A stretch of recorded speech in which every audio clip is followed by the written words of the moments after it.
नमस्कार दोस्तों, मैं आत्मा सिंह एक बार फिर से आप सभी दोस्तों, सभी मित्रों, सभी भाइयों एवं बहनों एवं सभी गृहिणियों का आपके अपने चैनल ज्ञान एकेडमी प्रयागराज में हार्दिक स्वागत एवं अभिनंदन करता हूं। दोस्तों, जैसा मैं आपके लिए साइकोलॉजी और इन्वायरमेंट के बैच चला रखा हूं, आगाज बैच, उस आगाज बैच को अंजाम तक पहुंचाने के लिए ये मेहनत या मुहिम की जा रही है।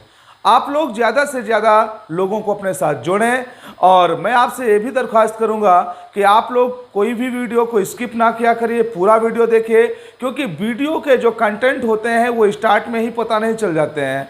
आप लोग क्या करते हैं कि इसको स्किप करके आगे बढ़ जाते हो, नहीं नहीं नहीं ठीक है, अच्छा है या नहीं अच्छा है। आप इतना जल्दी कैसे डिसाइड कर पाते हैं कि ये अच्छा है कि नहीं अच्छा? एक बार पूरे कंटेंट को देखें और उसके बाद अपना जो भी व्यू है आप कमेंट बॉक्स के अंदर दें। मैंने फुल आपको छूट दे रखी है, अगर कहीं पे संशोधन करने लायक है तो आप मुझे एक सलाहकार के रूप में सलाह दे सकते हैं, और अगर मेरे द्वारा दिया गया कंटेंट अच्छा लग रहा है आपको तो अपनी सहमति उसमें जताइए। ठीक है, चलिए आज हम कंटिन्यू करते हैं। मैंने पढ़ाया था लर्निंग प्रोसीजर के अंदर, लर्निंग जो एक आपका यूनिट है, लर्निंग यूनिट में मैंने आपको बता रखा था सीखने के नियम, सीखने के थॉर्नडाइक साहब के 3 मुख्य नियम मैंने आपको बता दिया। आज हम जो पढ़ने वाले हैं वो पढ़ने वाले हैं सीखने के गौड़ नियम। क्या पढ़ेंगे हम? सीखने के गौड़ नियम। सीखने के गौड़ नियम। अब आपको ये बात जरूर पता होनी चाहिए कि जो हमने मेन नियम पढ़े, मुख्य नियम पढ़े, वो 3 पढ़े हैं। कौन कौन से? कमेंट बॉक्स के अंदर आप मुझे बताइएगा कौन कौन से नियम हमने पढ़ा है मुख्य नियम के अंतर्गत, आप उसे कमेंट बॉक्स में जरूर बताइएगा। सब लोगों से मैं कह रहा हूं कि इसका अगर आपने देखा है प्रीवियस लेक्चर को तो उसमें मैंने 3 गौड़ नियमों के विषय में बताया। कौन कौन से गौड़ नियम है आप कमेंट बॉक्स पर बताइएगा। ठीक है, आज हम देखेंगे सीखने के मैंने आपको मुख्य नियम के विषय में बताया तो उसको आप कमेंट बॉक्स पे करिएगा। आज मैं गौड़ नियम के विषय में बताऊंगा। ये 5 होते हैं। कितने होते हैं? 5 होते हैं दोस्तों। 5 गौड़ नियम होते हैं। 5 गौड़ नियम होते हैं। गौड़ नियम का मतलब होता है दोस्तों कि ये सेकेंडरी होते हैं। कैसे होते हैं? ये सेकेंडरी होते हैं, डायरेक्टली आपको नजर नहीं आते हैं। ये सेकेंड स्टेप पे आपको पता चलता है कि हाँ ये गौड़ नियम है। ठीक है, तो देखिएगा आपके सामने मैं इनको सबको लिखता हूं, आप लोग समझें। पहला है मनोवृत्ति। मनोवृत्ति का नियम। पहला है मनोवृत्ति का नियम। सेकंड है बहु अनुक्रिया का नियम। कौन सा? बहु अनुक्रिया का नियम। अनुक्रिया का नियम, बहु अनुक्रिया का नियम। तीसरा कौन सा है? देखिएगा आप लोग, तीसरा आपका है आंशिक क्रिया का नियम। कौन सा? आंशिक क्रिया का नियम। ये आपका तीसरा हो गया। चौथा पॉइंट आपका क्या है? चौथा आप देखिएगा, चौथा पॉइंट आपका है अनुरूपता का नियम। अनुरूपता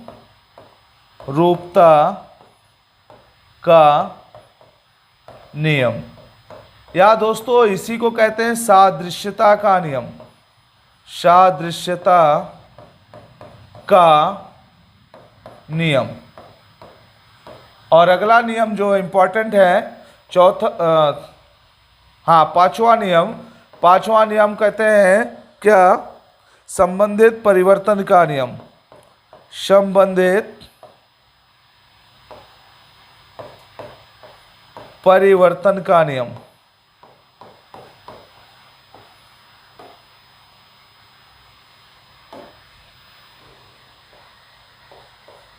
का नियम, ये हो गया संबंधित परिवर्तन का नियम।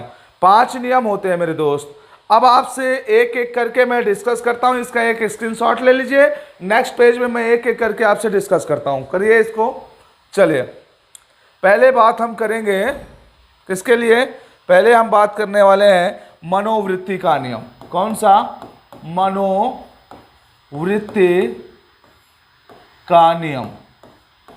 पहला आपके साथ डिस्कस करेंगे मनोवृत्ति के नियम को। आप देखिएगा दोस्तों, मनोवृत्ति का नियम किसे कहा जाता है? मनोवृत्ति का मतलब होता है मानसिक दृष्टिकोण या दृष्टिकोण। आपका कैसा आपका दृष्टिकोण है, कैसा आपका मनोवृत्ति है, कैसे आपकी मानसिक स्थिति है, कैसा आपका नजरिया है, ये सब आता है आपका पहला ये मनोवृत्ति के अंदर। जैसे कहा गया किसी कार्य के प्रति स्थायी, मतलब कोई भी आप काम करिए, आपका स्थायी रूप से अभिवृत्ति कैसा है, मनोवृत्ति कैसी है, इसी अनुपात में आप सीखते हैं। अब मान लीजिए कोई एक ये पुस्तक है आपके सामने, मान लीजिए आपकी कोई पुस्तक है और पहले से आपकी मनोवृत्ति ये बनी है, मानसिकता ये आपकी बन रखी है, आपकी मनोवृत्ति ये बन रखी है कि यह पुस्तक हमें नहीं आएगी, हम इसको नहीं पढ़ पाएंगे। तो दोस्तों, अगर हमारा दृष्टिकोण निगेटिव है तो बाबू चाहे आप जितना प्रयास कर लीजिए, आप इस पुस्तक को नहीं पढ़ पाएंगे। क्योंकि सीखने के लिए आपका जो मनोवृत्ति है उसका सही रूप से कार्य करना या उसका पॉजिटिव होना बहुत ज़रूरी होता है। अगर अनुकूल मनोप्रवृत्ति आपकी हो गई, सोचिए आपकी मनोवृत्ति कैसी है, निगेटिव है। अगर आपकी मनोवृत्ति निगेटिव है तो आप सीखने में सक्षम नहीं हो पाएंगे, इस पुस्तक को सीख नहीं पाएंगे, सक्षम नहीं हो पाएंगे आप। और अगर आपकी मनोवृत्ति पॉजिटिव है कि अरे सीख लेंगे, आसानी से सीख जाएंगे, कैसे नहीं सीखेंगे, पढ़ेंगे तो सीखेंगे जरूर। तो अगर आपके अनुकूल मनोवृत्ति है, मतलब आपके सीखना चाहते हैं, आपकी मनोवृत्ति की एकदम क्लियर है, आपका नजरिया बढ़िया है, दृष्टिकोण ठीक है, तो निश्चित रूप से आप शीघ्र अति शीघ्र इसको सीख जाएंगे, शीघ्र अति शीघ्र सीखेंगे, शीघ्र अति शीघ्र सीख जाएंगे। इसी को दोस्तों हम क्या बोलेंगे, ये मनोवृत्ति का गौड़ नियम है। पहला नियम क्या हो गया? मनोवृत्ति का गौड़ नियम। ठीक है, समझ में आई ये बात, मनोवृत्ति का गौड़ नियम। इसको नोट कर लीजिए या स्क्रीनशॉट करिए आप।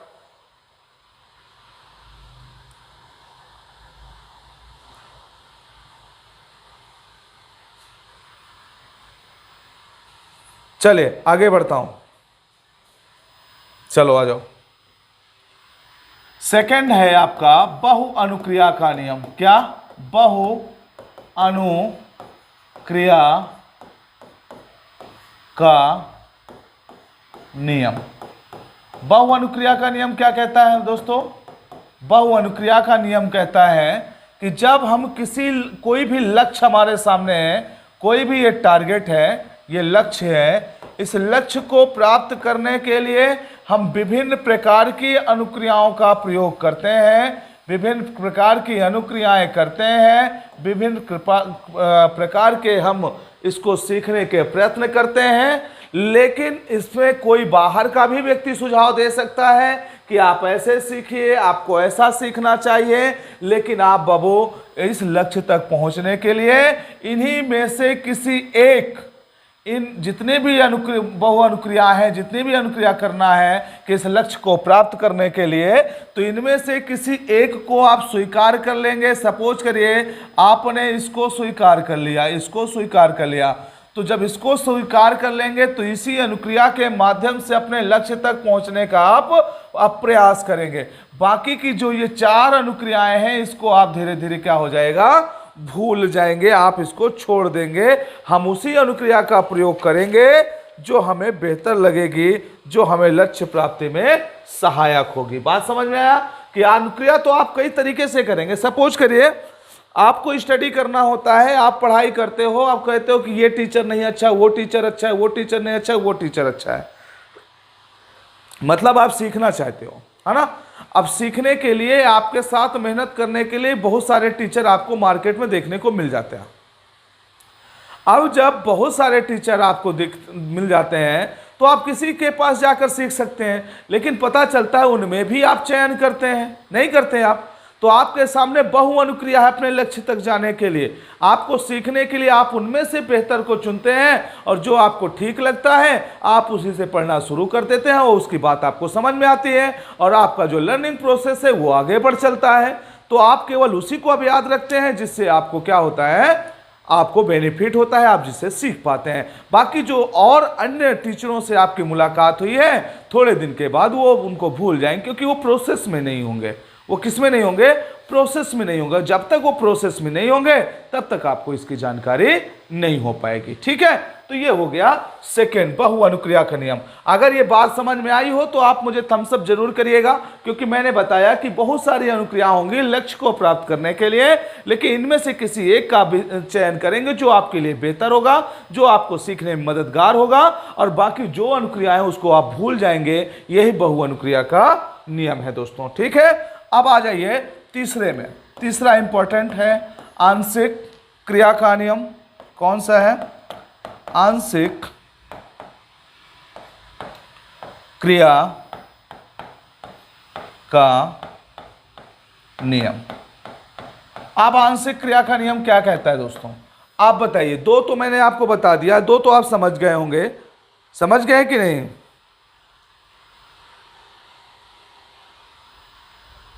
समझ गए कि नहीं? चलो, ये भी वेरी सिंपल, बहुत सिंपल है, ये समझना बहुत आसान है। अपने नाम से ही चीजों को क्लियर कर दिया। देखो, आंशिक क्रिया का नियम।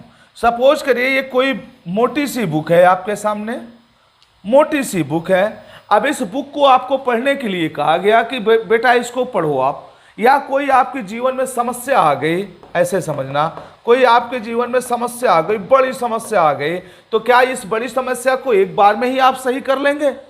कर सकते हैं? नहीं कर सकते हैं। अब जैसे अब ये बुक है, पता चला ये 800 पेज की बुक है। कितने? 800 पेज की ये बुक है। अब इस 800 पेज को कोई भी बंदा एक दिन में थोड़ी ना पढ़ पाएगा। पढ़ पाएगा? नहीं पढ़ पाएगा ना। अब उसमें भी वो क्या कैटेगराइज करता है कि इस 800 पेज के अंदर हमारे 22 टॉपिक हैं मान लेते हैं, या 22 चैप्टर हैं हमारे। कितने? 22 चैप्टर हैं हमारे। ठीक है ना। इस 22 चैप्टर को 800 पेजों में डिवाइड किया गया। अब आप क्या करेंगे? पता चलेगा कि अब आप एक चैप्टर को देखेंगे, एक चैप्टर कितने पेज में है। पता चला औसतन एक चैप्टर आपका कितना मान लेते हैं, 3, 6, 32 पेज में मान लेते हैं, 32-33 पेज में, 32 पेज में एक चैप्टर है। अब आप सोचते हो कि अरे बाप रे, एक चैप्टर पढ़ने के लिए 32 पेज पढ़ना पड़ेगा। नहीं, आपको नहीं अभी सही लग रहा तो और इसको आप तोड़ करके देख लो। मैंने कहा 800 पेज से आप नीचे आ रहे हो। अब पता चला इस 32 पेज में भी आपने क्या देखा कि ऐसा करते हैं, एक दिन में हम 5 पेज पढ़ने का अपना मादा रखेंगे। एक दिन में हम 5 पेज पढ़ेंगे तो आराम से 6-7 दिन में हमारा एक टॉपिक कंप्लीट हो जाएगा, या एक चैप्टर हमारा कंप्लीट हो जाएगा। सपोज करिए 6 दिन में आपका एक चैप्टर कंप्लीट हो रहा है, 22 चैप्टर है, तो कितने दिन लग जाएंगे? 6 दूना 12, 6 दूना 12, 1 13, मतलब 132 दिन में आपके ये पढ़ जाएंगे। पढ़ जाएंगे कि नहीं? 22 चैप्टर आसानी से आपके 132 दिन में पढ़ जाएंगे, मतलब 6 महीने भी नहीं लगेंगे, और आसानी से आपने पूरा पढ़ लिया। बात समझ में आ गई? अब आप सोचो कि 800 पेज है, हम कैसे पढ़ें इसको? नहीं पढ़ पाएंगे। तो आपके सामने ये सबसे बड़ी प्रॉब्लम होगी कि आप 800 पेज ना देख करके उन्हें छोटे छोटे खंडों में तोड़ करके पढ़ने की जो आपकी आदत है, उसी को हम नाम देते हैं आंशिक क्रिया का नियम। समझ में आई बात? अगर समझ में आई है तो एक बार लाइक जरूर करें, थम्स अप करिए, कमेंट करके जरूर बताया करिए कि आपके समझ में आता है कि नहीं आता, क्या समस्याएं हैं। अगर कोई समस्या है, नहीं भी समझ में आता, तो दोस्त मैं तो प्रेजेंट रहता हूं हमेशा, कमेंट करिए, उसका मैं सोल्यूशन आपको दूंगा। ठीक है, लेकिन आप कमेंट जरूर करिए, हाथ जोड़ के निवेदन करता हूं आपसे। लाइक करिए, कमेंट करिए, शेयर करिए ज़्यादा से ज़्यादा लोगों तक। चलिए, तो आंशिक क्रिया का नियम हो गया। इसके बाद आगे चलते हैं नेक्स्ट में अनुरूपता का नियम। कौन सा? अगला चलते हैं अनुरूपता का नियम। अनुरूपता का नियम, यह मैंने बताया था, इसी को क्या बोलते हैं? सादृश्यता का नियम भी बोलते हैं। क्या बोलते हैं इसको? सादृश्यता का नियम भी बोलते हैं। अब देखिए ये भी इंपॉर्टेंट है, लेकिन ये आपको सेकेंडरी के रूप में ही आएगा, इतना ध्यान रखिएगा। ठीक है ना। जब व्यक्ति के सामने कोई नई समस्या आती है तो वह अपने पूर्व के अनुभव एवं प्रयत्नों को स्मरण करता है। आप देखो, मतलब पैरेलल चीज़ों को करता है। ऐसे जैसे मान लीजिए आपके सामने ये कोई समस्या पहले आई थी, पहले की समस्या है, ध्यान रखना, ये पहले की समस्या है, पहले की समस्या है, ठीक है, ये पहले की समस्या है। और ये कोई बाद की समस्या है, बाद की समस्या है, ये बाद की समस्या है और ये पहले की समस्या है। अब पता चला जो ये बाद की समस्या आपके जीवन में आई, ये वाली समस्या आई, तो जैसे ये समस्या आएगी आपको तुरंत प्रीवियस समस्या याद आ जाएगी। अगर उससे मिलते जुलती है तो और बहुत जल्दी याद आ जाएगा। हाँ, कौन सा वकील किया था, किसके पास गए थे, कहाँ से सोर्स लगाए थे, उस बार उन्होंने काम करवाया था, समझ रहे हो ना। यही सादृश्यता का नियम होता है। मतलब आपके जीवन में जो भी समस्याएं आती हैं, आप प्रीवियस में आई हुई समस्याओं के साथ उनका संबंध बैठाने का जो प्रयास करते हैं, और इस प्रयास को ही हम क्या कहते हैं, अनुरूपता का नियम कहते हैं। सपोज करिए स्टडी में आप इसको कैसे लागू करेंगे, पढ़ाई में कैसे लागू करेंगे।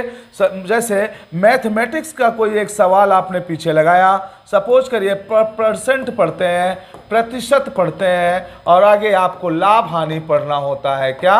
लाभ हानि पढ़ना होता है। जब लाभ हानि का कोई क्वेश्चन लगा रहे हो, आपने प्रतिशत का क्वेश्चन लगा लिया, यहाँ पर आपको प्रॉब्लम आई थी, और यहाँ लाभ हानि का जब क्वेश्चन लगा रहे हो तो उस टाइम पे आने वाली जो भी प्रॉब्लम है उसका कोरिलेशन आप तुरंत परसेंटेज के टॉपिक से कर देंगे। कर देंगे कि नहीं कर देंगे, ईमानदारी से बताइएगा, कर देंगे ना। यही अनुरूपता का नियम होगा। बात समझ गए आप? बहुत अच्छे। चलिए नेक्स्ट आपका आ जाता है संबंधित परिवर्तन का नियम। कौन सा? अगला आ जाता है संबंधित परिवर्तन का नियम। परिवर्तन का नियम।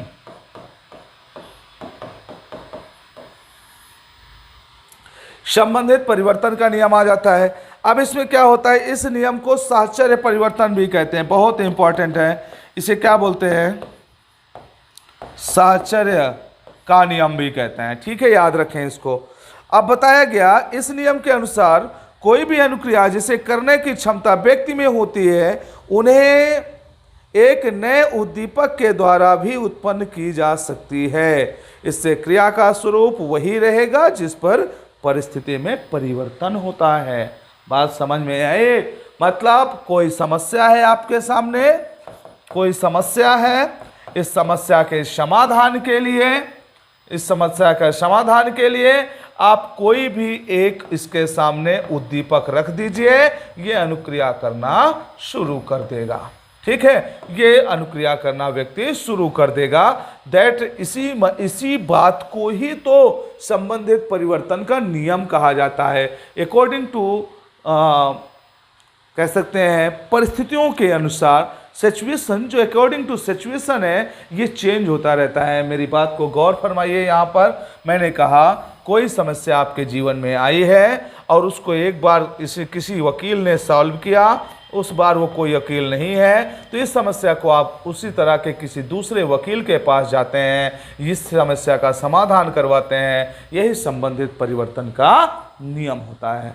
पांचों नियम मैंने बता दिया जो आपके गौड़ नियम है। अगर समझ में आया हो तो आप लोग जो है कमेंट्स बॉक्स में थम्स अप करिए, लाइक करिए, ज़्यादा से ज़्यादा मित्रों को अपने साथ जोड़िए, क्योंकि फ्री ऑफ कास्ट ये स्टडी हो रही है और ये तब तक होती रहेगी जब तक आपका सिलेक्शन नहीं हो जाएगा।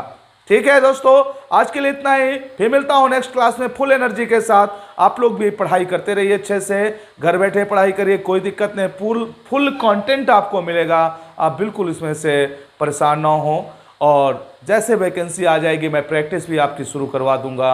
ये भी आप बिल्कुल दिमाग में ना रखें कि क्या प्रैक्टिस कैसे होगी, मैं इसी में करवाऊंगा आपकी प्रैक्टिस।